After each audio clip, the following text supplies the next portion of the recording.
Welcome back with the question number 3.2, page number 58. Under which subheading of the elements of cost should each of the following cost be classified? So we need to classify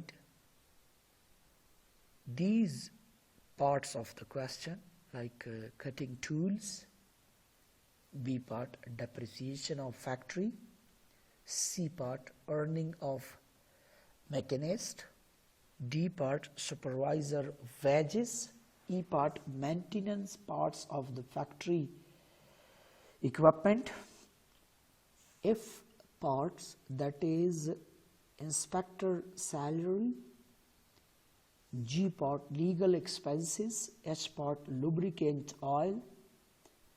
I part, salary of the factory store clerk, and part J, wages of the factory crane operator. From A to J, now we will distinguish these as a direct labor cost, as a factory overhead cost, and as administrative expenses. So our first one part is cutting tools. Cutting tools like look it, we have cloth, so we use scissor for cutting those cloths.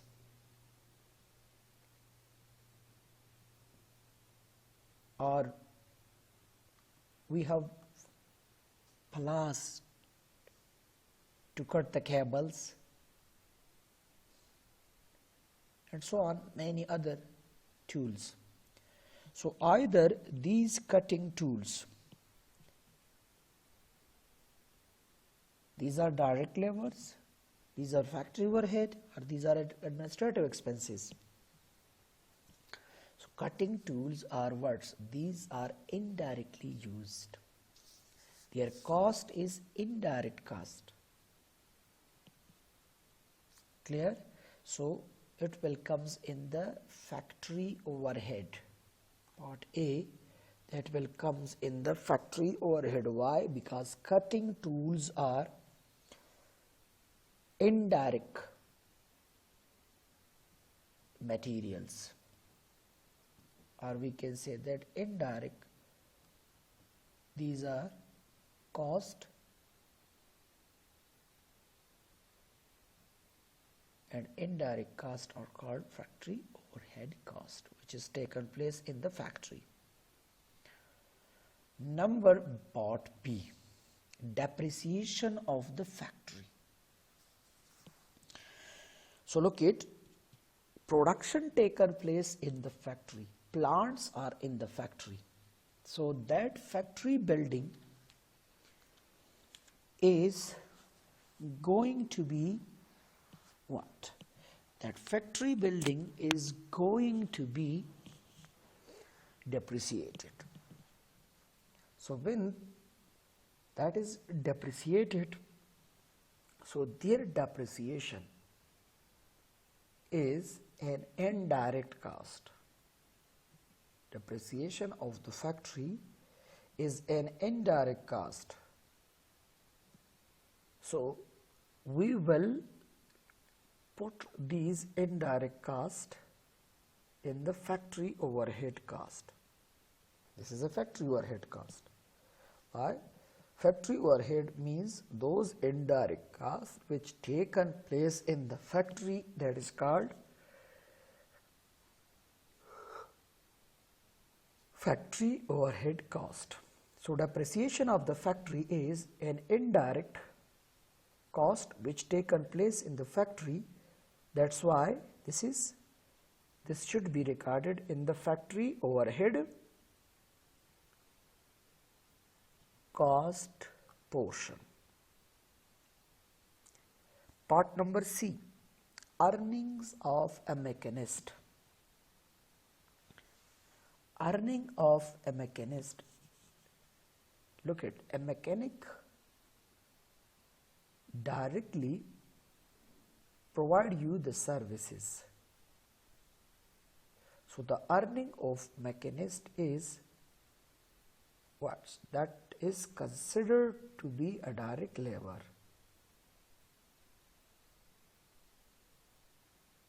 As we explained in our previous lectures, direct labors are those labors which are directly involved in the production of the goods as well as by providing the services. So machinist provides you the services to properly repair and maintenance your car, your plant, your machinery.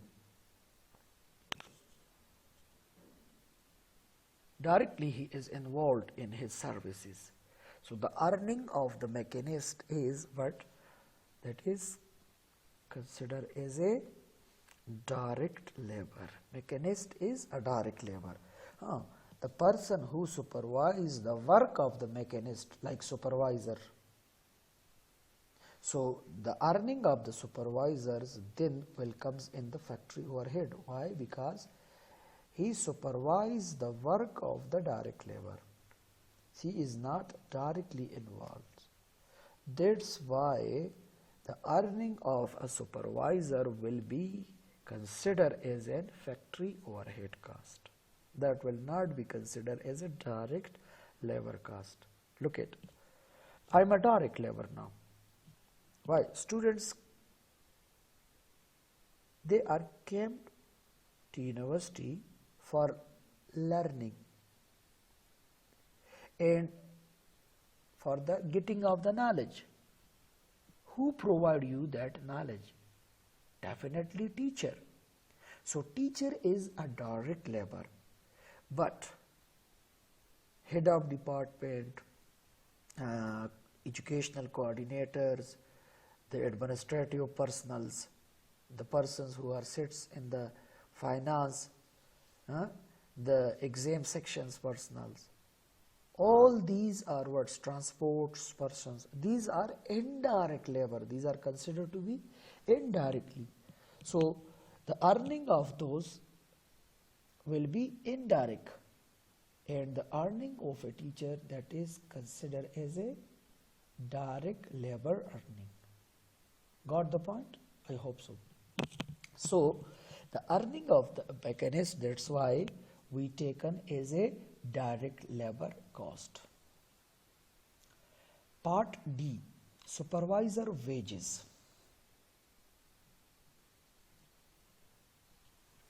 So supervisor is that person who supervises the work.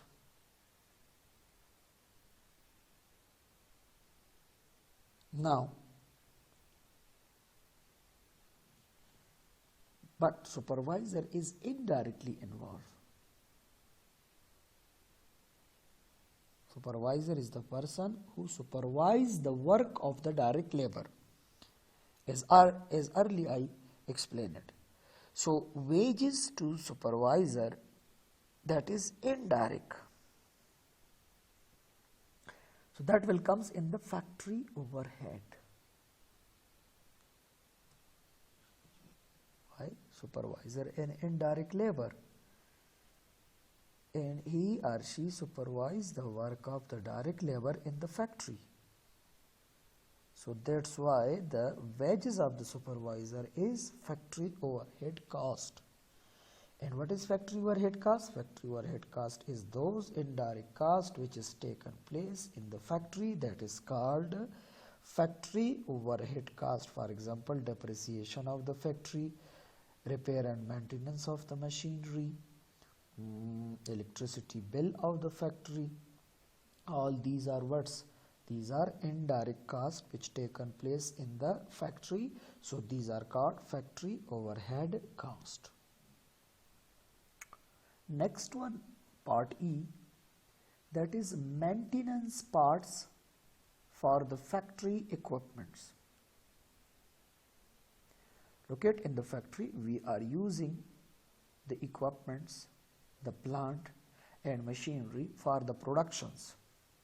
which is handled by direct labors for the productions of the finished goods. Now, these equipments sometimes need for the repair and maintenance, like nut and bolts. Sometimes some parts they are not properly working, so they are needed to be change those parts. So these work are called maintenance or repair and maintenance part of the factory equipment. Coloring are also sometimes we are doing. So now these costs are what's? These are also indirect cost of the factory. So that's why the maintenance parts of the factory equipment cost is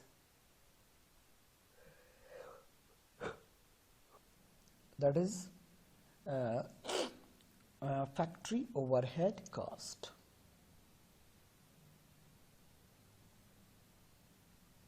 Part E. Okay, now move towards F, inspector salary. Look at inspector is that person who inspect the work of the laborers, other laborers in the factory. That is also called supervisor or inspector. So the salary of supervisor is indirect. Why? Supervisor is not directly involved in the production of finished goods. Indirectly,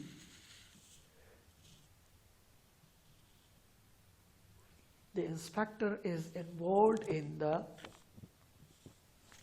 finished goods. He inspects, he supervises the work of the direct labor. So that's why the salary of the inspectors will be considered as a factory overhead cost. So part F.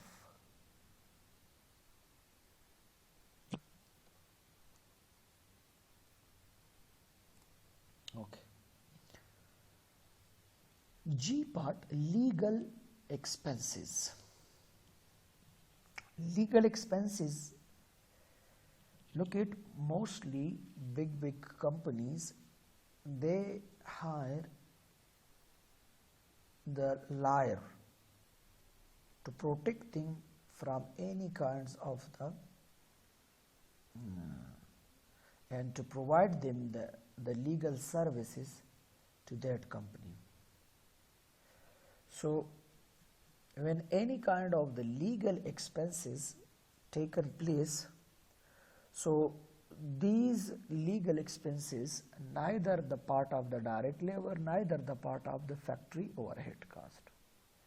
This is administrative expenses. Why? The legal lawyer, they are not working in the factory. If lawyer is an employee of the company, so he work in the office. So their salary will be recorded in the administrative office. That's why these expenses are considered as an administrative expenses. Legal expenses are considered as a administrative expenses or admin expenses, part G. Part H, lubricant oil.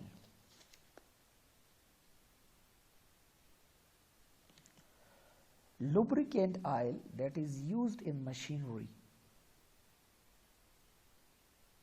or in plant,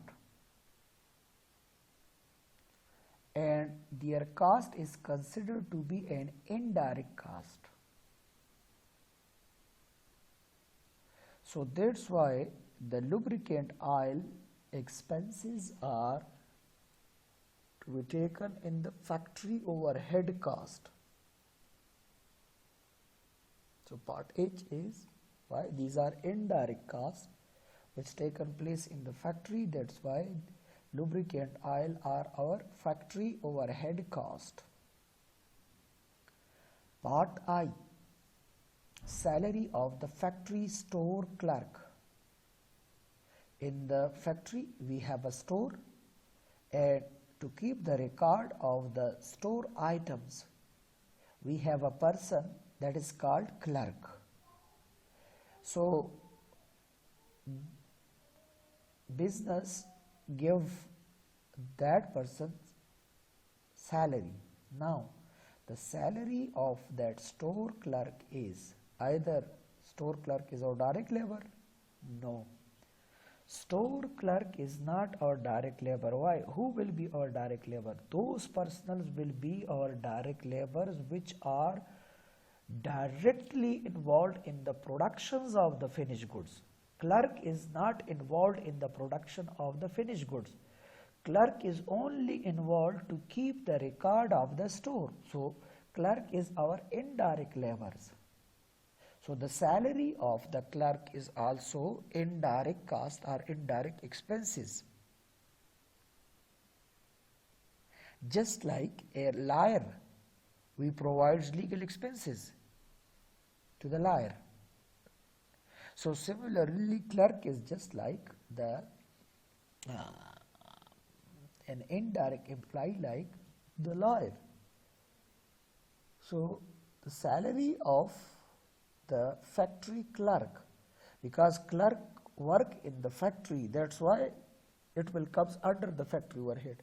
Lawyer not work in the factory, he is performing their services for the administrative office. That's why their expenses are we record in the administrative expenses portion. But clerk, they are working indirectly in the factory. That's why the clerk salary is, that is the indirect cost of the factory, not indirect cost or indirect expenses of the administrative.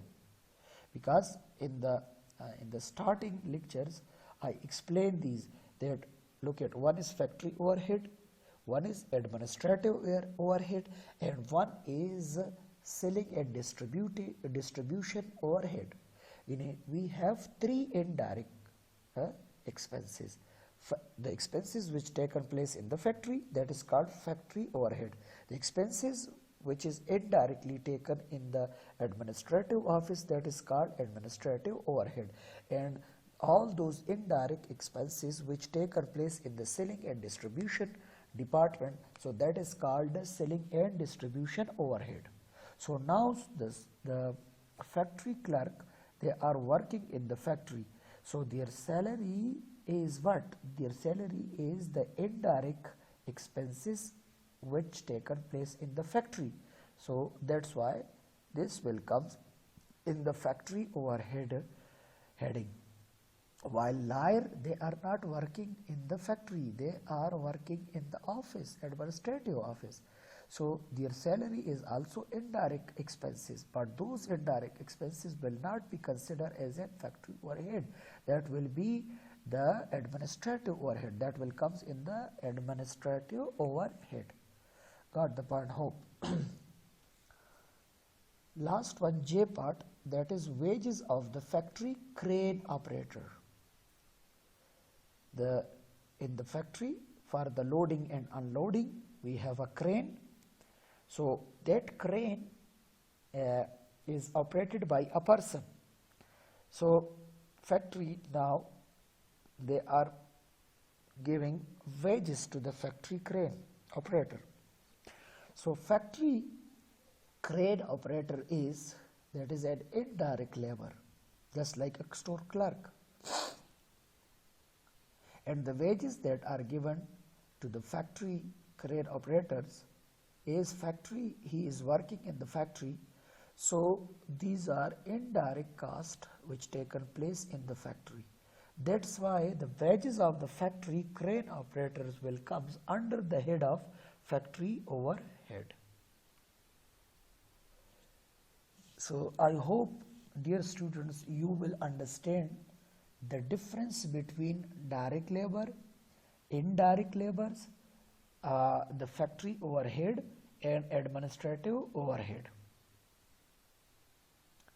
Our next question, that is 3.3 on page number 58. I read the question, and this is your home assignment for you people. You will solve this question and will send it to me. So classify the following items as a direct and indirect material. So simple. You will see that this is direct material or indirect material, and then will send it to me. First one, ailerons on an aeroplane. Either this is direct material or indirect material. Look at what is aileron. Ailerons that are on the wings of the aeroplane, and ailerons are helping the aeroplane in movements to move left side or to right side, to move up or to move downward. So this is the responsibility of the ailerons, that they give movements to the aeroplanes. So now ailerons, and that is made of the same materials from which the total aeroplane or the wings of the aeroplanes are made. So either now this ailerons are direct material or indirect material. You will show to me in the question. Okay, B part, 1 ounce perfume bottle. That is direct material or indirect material? Simple. Sanding materials in furniture making. Sanding materials means like glue, which keep two parts of the furniture keeping tight. So that is called sanding material. For example, glue, saresh, etc. Bags and flour mill.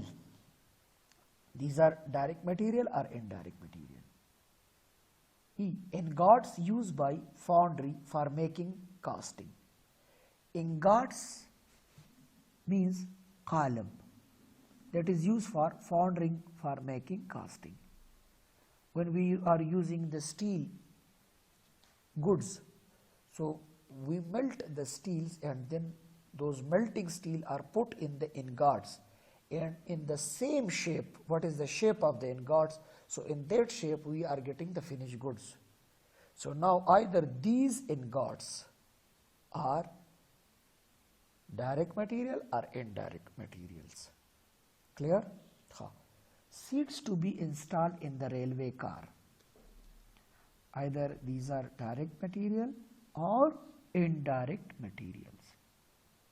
G part, stainless steel cone that holds the mirror in the color television set.